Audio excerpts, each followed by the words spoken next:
আসসালামু আলাইকুম সম্মানিত দর্শক শ্রোতা, আশা করি সবাই ভালো আছেন। তো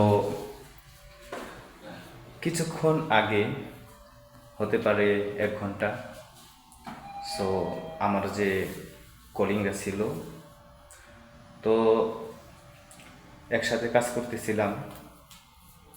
তো আমরা কাজ করি হচ্ছে 6 জন। তো তাদের মধ্যে থেকে 2জনকে পুলিশে ইতিমধ্যে নিয়ে গেছেন জেদ্দা। আমরা থাকি মক্কা কাবা শরীফের এখানে।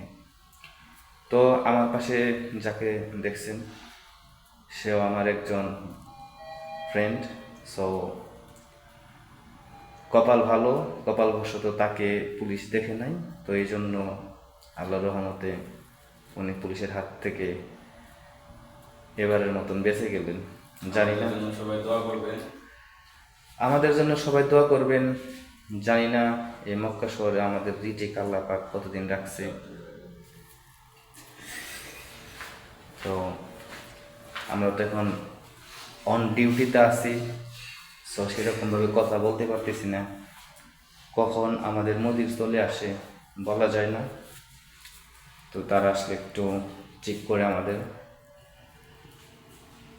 হোটেলে।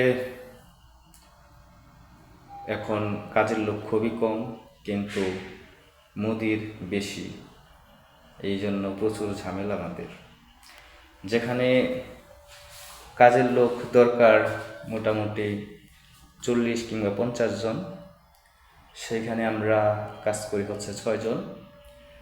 তার মধ্যে থেকে 2জনকে ধরে নিয়ে গেছে।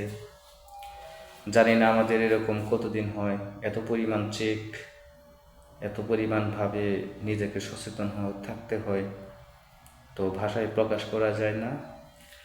যারা বিগত 15, 10, 20 বছর আছে সৌদি আরব মক্কা শরীফে, তারা বলতেছে যে এই রকম ধরপাক, পুলিশের অত্যাচার আমি আগে কখনো দেখি নাই। যদিও এর আগে মহামারী করোনা ছিল, তো করোনার মধ্যেও এতটা ঝামেলা ছিল না।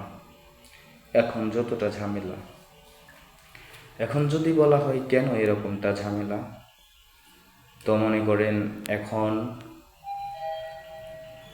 পুলিশ কাবা শরীফের আশপাশে যত পাহাড় আছে সেগুলোকে ভাঙতেছে, এবং যত আমেল আছে যারা কাজ করে কর্মী, তাদেরকে ধরে ধরে জেদ্দা মরুভূমিতে ফেলে দেওয়া হয়। কেননা এখানে থাকতে হলে তাফসির লাগবে, যেখানে আকামারও কোনো ভ্যালু নাই। তাফসির হচ্ছে এই মক্কা কাবা শরীফ, এখানে থাকার একটা পারমিট। সো দর্শক শ্রোতা, আমাদের জন্য দোয়া করবেন। ভিডিও আমি বড় করছি না, কেননা বর্তমান আমাদের অবস্থা খুবই ভয়াবহ। কখন কার কি হয়ে যায় শুধু আল্লাহ পাক ভালো জানেন। আরেকটা কথা বলতেছি, আমরা যে হোটেলে আসছি, এই হোটেলে আমাদের আগেও অনেক ভাইরা কাজ করছেন বাংলাদেশি। সো তাদের ধরে নেওয়া হয়ে গেছে, প্রায় 40 জনকে ধরে নিয়ে জেদ্দা মরুভূমিতে ফেলে দেওয়া হয়েছে। সো ওনারা এই হজ শেষ হওয়া পর্যন্ত তারা কেউ এই হোটেলে আসতে পারবে না। সো হোটেলে না, এই মক্কা এরিয়াতে আসতে পারবে না। আসতে গেলে তার অনেক ঝামেলা হবে, অনেক টাকা পয়সা লাগবে, দেন পুলিশে ধরবে, আবার পাঠায় দিবে, তাফসির লাগবে। তো বন্ধুরা, সবাই ভালো থাকবেন, দোয়া করবেন। আপনাদের জন্য অন্তরস্থল থেকে ভালোবাসা ও দোয়া রইল। সালামু আলাইকুম।